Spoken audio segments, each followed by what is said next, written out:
Aqui eu coloquei algumas, algumas ferramentinhas, que também são coisas de gestão, que eu acho que são interessantes, eu costumo usar bastante, que são Timebox, a lista de tarefas, o Kanban e o Journaling. Me falem aí se vocês conhecem, o que, que vocês não conhecem, o que, que vocês gostam, o que, que vocês usam. Coloquem aí nos comentários ou abram o microfone. Eu conheço a maioria porque eu sou fãzaça do seu blog, então eu conheço quase todos. Eu fiquei curiosa só para conhecer esse Journaling, que eu não conheço direito. Tá. Vocês... Bom, o journaling é como se fosse um diário, né? É um registro diário. Então, é você escrever sobre as coisas que aconteceram, né? Não necessariamente.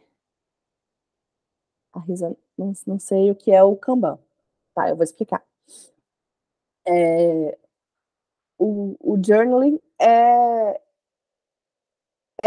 você fazer registro das coisas que acontecem. Por exemplo, das coisas que eu fiz hoje, eu fui anotando. Tipo, eu tenho a minha lista, vou fazendo as coisas, e às vezes eu falo assim, isso aqui foi interessante, isso aqui não foi interessante, isso aqui valeu a pena, isso não valeu a pena.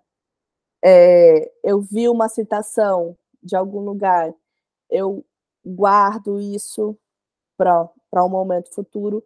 É você fazer registros para você no futuro, como se você estivesse falando com você mais para frente. Entende? Como se é um diário de bordo, assim. É algo que você faz para você mesmo, para você se orientar no futuro quando você, por exemplo, for refazer uma tarefa, você sabe como você já fez. E também um pouco como memória, né? Para você ter aquilo ali guardado como algo que vai te trazer boas lembranças ou vai facilitar a sua vida em algum momento. Quando eu trabalhava em laboratório, a gente tinha que fazer registro de todos os experimentos. Então, isso para mim virou hábito, né? Também.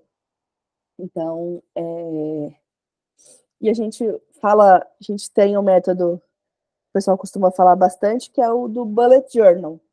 Bullet Journal você já deve ter ouvido falar, que é você faz esse diário, mas em tópicos, né? E eu resolvi deixar um pouco mais genérico só Ah, tá, agora eu no, entendi. Obrigada. é, no journaling, porque o hábito de fazer registros. Bom, Legal, obrigada. imagina.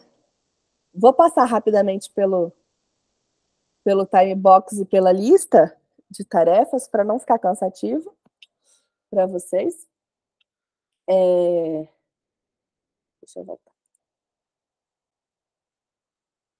O time box é uma caixa de tamanho determinado que você tem um intervalo pré-definido para fazer determinada tarefa.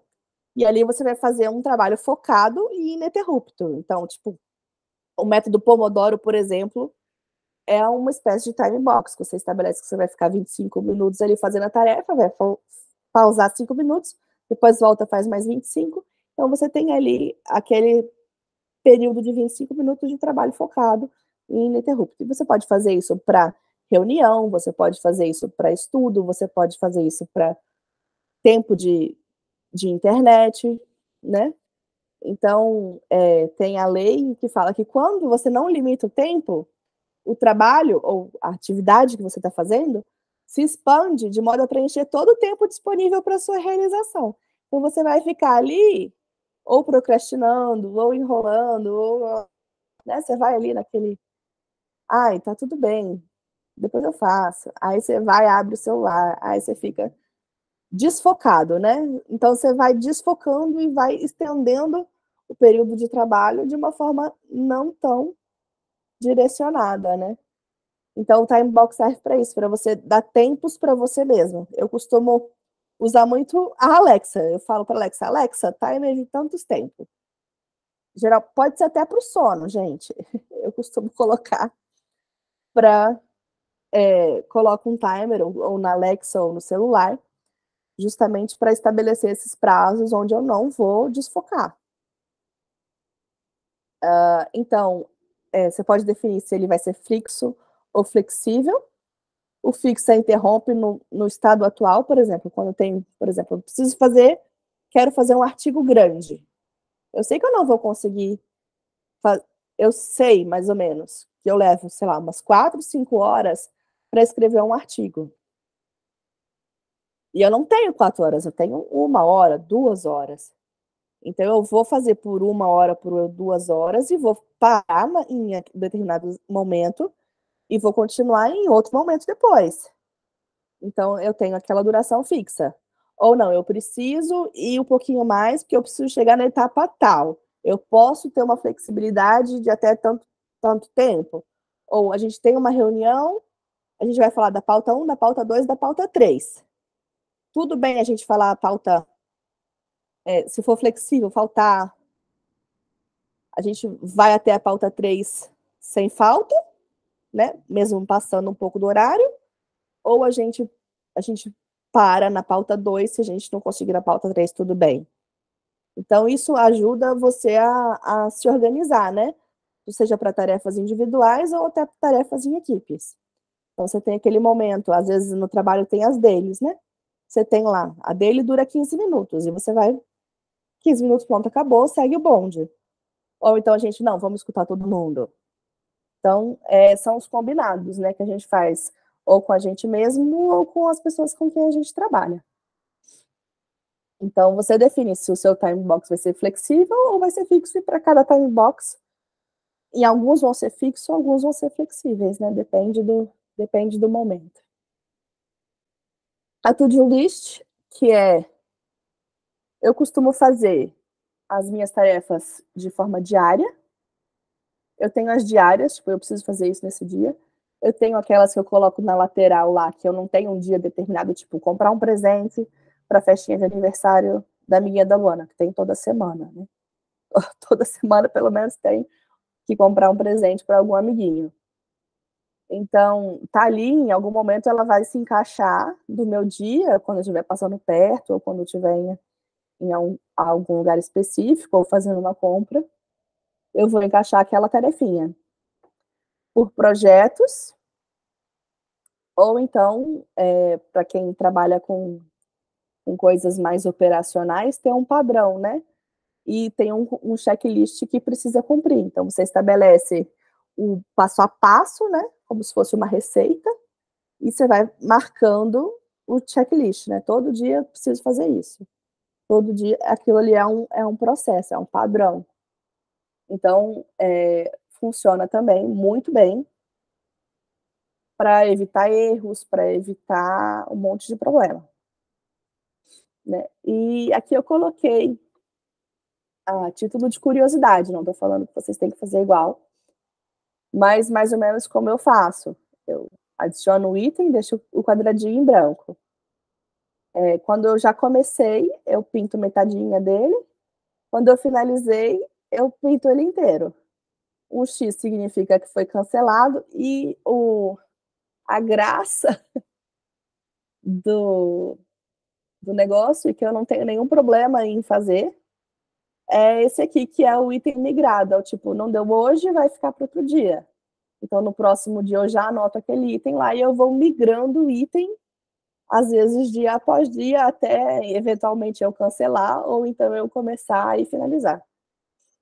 Então, é assim que eu organizo, mais ou menos, a minha lista de tarefas. Que nunca é um checklist, porque cada dia é uma tarefa diferente. Na minha vida, cada dia é uma surpresa diferente. Bom, aqui eu coloquei algumas vantagens de fazer a lista. Falei por alto, vocês não precisam... vou disponibilizar também para vocês os slides. Assim que acabar a reunião, eu libero para vocês. Vocês podem ler com mais calma depois, né? Que é prevenir erros, você dá um pouco de liberdade para sua mente, porque quando você senta de manhã, você já faz a anotação de tudo que você precisa, você já não fica o dia inteiro pensando, preciso fazer aquilo, preciso fazer mais aquilo. Então, você libera espaço do seu cérebro mesmo, né? Do seu HD, para você conseguir fazer outras atividades. Então, você vai determinando o fluxo do seu dia de acordo com ali, com os seus níveis de energia, com as coisas que tem que fazer. Então, você mantém a objetividade, você faz a coisa mais focada, você te permite um pouco de flexibilidade, olha, não, isso aqui não está funcionando, vamos para outra. Te permite fazer você olha por alto, assim, você decide o que você vai fazer, qual vai ser o próximo, ou às vezes você está num momento não muito bom, você vai para as tarefas mais fáceis, né? Então você vai ali, você sabe o que você precisa fazer, você sabe as coisas que você precisa cumprir naquele dia, e você vai fazendo de acordo com o seu nível de energia, seu humor, sua disposição. Às vezes tem que falar com uma pessoa e você não está num bom momento, você deixa para depois. Então, são coisas que impactam até tanto o resultado como o dia a dia, né? E dependendo do que for, pode, por exemplo, impactar até questões financeiras, né? Se você aproveita uma saída para já resolver várias coisas, você gasta menos combustível, você gasta menos esforço, né? Às vezes você consegue fazer associações e consegue trazer até economia. Por exemplo, eu costumo deixar compras maiores para o final do mês. Eu sei que o supermercado está mais vazio, que o supermercado coloca promoção, então eu tento me organizar de forma que eu consigo até gerar um pouco de impacto financeiro, né? Então, as minhas listas servem um pouco para isso. Vou falar do Kanban. Bom, eu tinha uma listinha aqui, mas eu vou passar. O Kanban é o famoso do, doing, done, né? Que é o a fazer, fazendo ou feito, que permite você visualizar o fluxo do trabalho e a situação atual do trabalho. Mas o mais importante dele é esse segundo aqui, ó, identificar os possíveis gargalos. Quando você observa que você tem muita coisa parada no fazendo, você pode observar qual que está sendo a dificuldade, né? Por que aquela peça não está se movendo? Por que aquela tarefa não está sendo finalizada? Então, você começa a trabalhar melhor a nível do fazendo para você conseguir tirar daqui e passar para cá. Aqui você pode funcionar muito bem no nível das ideias. Então, você ter bastante pecinhas no a fazer não é necessariamente ruim. Mas você ter muitas coisas no nível do fazendo significa que você está fazendo um trabalho totalmente desfocado, né? Ou então significa que tem algum gargalo que precisa ser resolvido, ou precisa do ok de alguém, ou é alguma ferramenta que deu algum problema. Então, precisa dar uma analisada aqui no nível do fazenda, né? Então, a ideia é você limitar os trabalhos simultâneos, porque a gente não é, sendo bem sincero, a gente está cada vez menos multitarefa, né? Então, o que a gente precisa saber fazer é aprender a focar em cada momento, fazer o papel do momento, né? Como eu falei lá no começo, que a gente não é uma coisa só, cada hora é uma coisa, né? A gente veste a capa da mãe, depois a gente veste a capa da blogueira, depois a gente veste a capa da empresária e a gente vai vivendo a nossa vida desse jeito.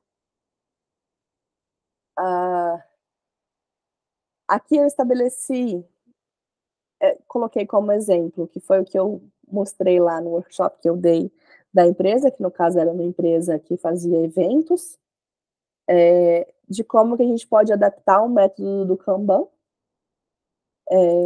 Vou voltar aqui. Risa, ficou claro para você o que é o Kanban? Você falou que você não sabia, que você não tinha visto. Aqui é um método de adaptar o Kanban, que você coloca mais colunas, ao invés de ser só o a fazer, fazendo. Tchau, Débora, vai com Deus. Obrigada, viu? Eu já estou quase finalizando também. Em vez de ficar no... Você coloca mais colunas ali por cada etapa do processo que você está trabalhando. Às vezes você... Então, aqui ele trabalhava captura do cliente, orçamento, o contrato fechado, planejado, a preparação, de fato, das coisas que precisavam ser feitas, o feito, o entregue e o feedback do cliente. Então, o Kanban dele tinha várias etapas, né, que a gente definiu ali em conjunto. Isso aqui foi criado na hora.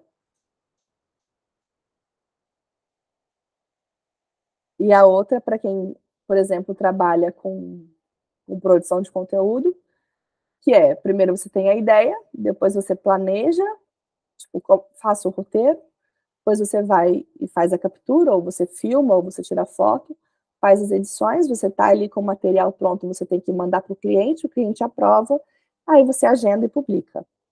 Né? Então, você tem ali o processo que você define e você vai seguindo o processo. Nada impede de voltar o cartão do Kanban e nada impede de você desistir em algum ponto. Mas a ideia é que você consiga seguir etapa por etapa até você chegar no final do seu processo. Então, você vai movimentando os cartõezinhos do Kanban. E o journaling é aquilo que eu já falei, é só para você fazer anotações, guardar as ideias do momento, registrar os acontecimentos, fazer planos. Às vezes, eu gosto muito de fazer isso, às vezes a gente faz muito no começo do ano, né, os meus objetivos do ano, então você registra para você poder ver, olha, eu fiz o que eu me propus, né, eu consegui alcançar os meus objetivos, o que foi legal, onde que eu posso melhorar? Então, a ideia do journaling é você não confiar na sua memória, porque a memória falha mesmo, né? E é uma forma de você ter ali um autoconhecimento. Eu falo que quanto mais simples o método de organização, mais chance você tem de conseguir mantê-lo. Então, às vezes, o melhor método que vai funcionar para você é só fazer esse registro. Eu gosto muito de fazer isso no Notion. Eu faço um pouco à mão também, quando eu preciso me concentrar, ou quando eu estou fazendo planos para o futuro, mas quando eu pego para fazer mesmo e registro o que eu estou fazendo, eu gosto de fazer de uma forma que eu consigo pesquisar com facilidade. Então, eu prefiro fazer o meu journaling de uma forma digital. Então, eu uso muito o Notion para isso. E também para fazer o Kanban. E para finalizar, eu vou falar um pouquinho sobre os nossos níveis de energia, que é entendendo aquilo que traz interesse, que nos motiva, que nos dá dopamina. Que a gente vê que a gente sabe que a nossa energia ela vai oscilando ao longo do dia, né? Então a gente tem que trabalhar de uma forma a favor dos nossos níveis de energia, né? A gente tem que direcionar os nossos esforços para os momentos que a gente está se sentindo melhor, momentos que a gente e saber também aquelas coisas que nos motivam mais, né? Então, quando a gente, às vezes, está num estado um pouco de bateria mais baixa, o que a gente pode fazer que vai nos ajudar a levantar um pouco o nosso nível de energia, né?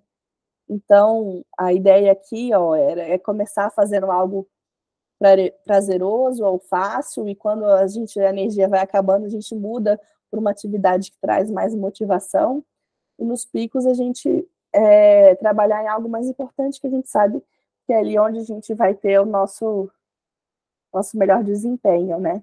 Então, às vezes a gente fica o tempo todo sofrendo, tentando fazer um negócio no momento que a gente não está se sentindo bem. Talvez a melhor coisa que a gente pode fazer nesse momento é ir dormir, sabe? Tipo, tira lá uma horinha e vai descansar, porque às vezes o que você precisa é recarregar suas energias, ou vai fazer uma meditação, vai ver um filme, vai fazer alguma coisa que te motive, né?